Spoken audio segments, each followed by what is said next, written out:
In today's video, I'm going to teach you how to set up TradingView for swing trading. We're going to keep your charts clean, focused, and built for decisions that play out over days to weeks, not minutes.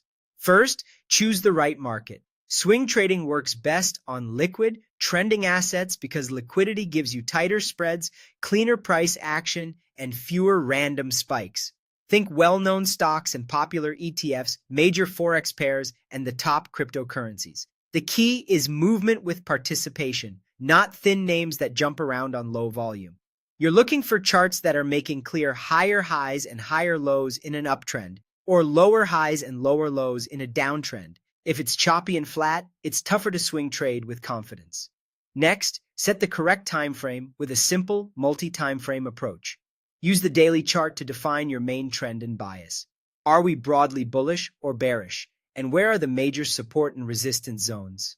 Then drop to the 4-hour to read structure. This is where you map swing highs and lows, spot consolidations, and identify pullback areas within that daily trend. Finally, use the 1 hour to fine-tune timing. That's where you look for the actual trigger to get involved after a pullback or a break and retest.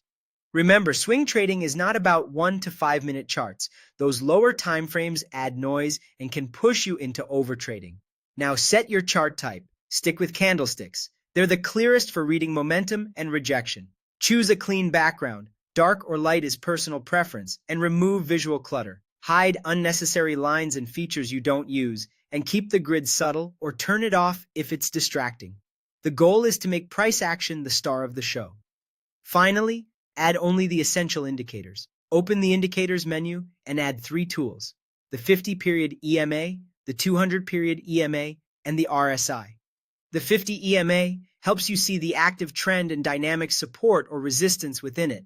The 200 EMA is your big picture filter. Price above suggests a bullish environment, below suggests bearish.